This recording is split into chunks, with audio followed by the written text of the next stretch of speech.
Hidroituango empezó a gestarse en 1969, pero, tras décadas de estudios fallidos, fue en 1998 cuando el proyecto prendió motores. En enero de 2009, el Ministerio de Ambiente otorgó la licencia ambiental del proyecto y, un año más tarde, empezaron las obras. Para poder levantar la presa, se construyeron 2 túneles de desviación, por donde fluyó el agua del río Cauca mientras avanzaban los trabajos.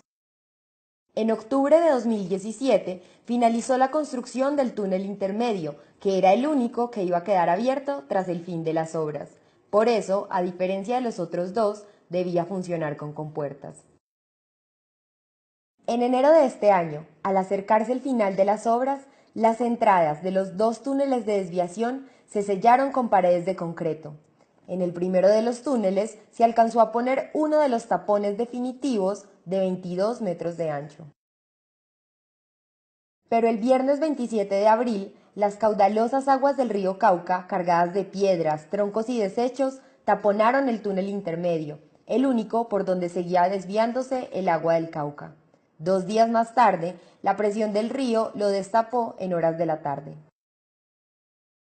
Las alarmas se prendieron una vez más en la noche del lunes 30 de abril, cuando una falla geológica desprendió 250.000 metros cúbicos de tierra de la montaña.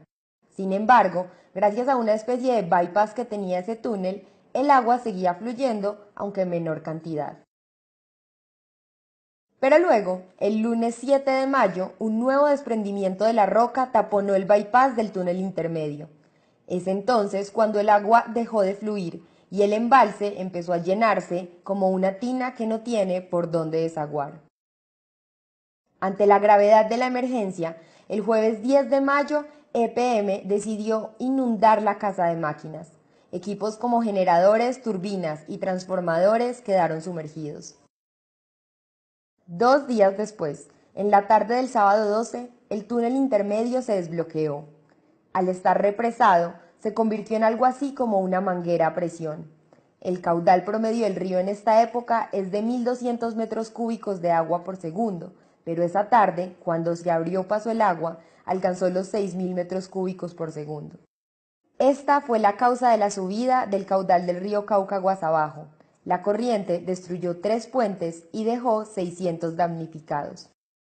Pasadas las 6 de la tarde se registró de nuevo, de manera natural, el taponamiento del túnel intermedio.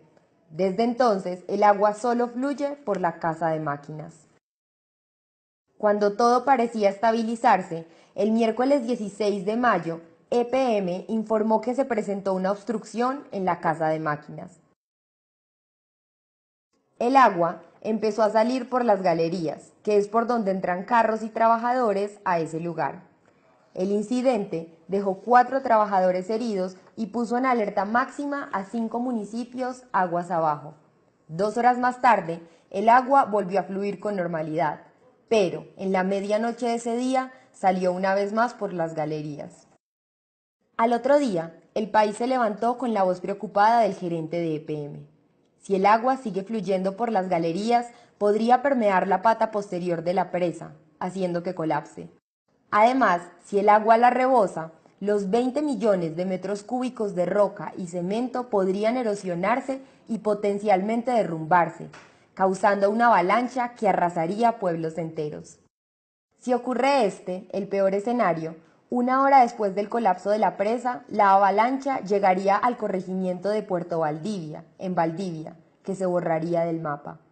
Entre 4 y 5 horas más tarde, llegaría a Tarazá y Cáceres, 10 horas después a Caucasia y 20 horas a Nechí. Los municipios de San Jacinto del Cauca, Ayapel, Guaranda y Majagual también están en alerta máxima.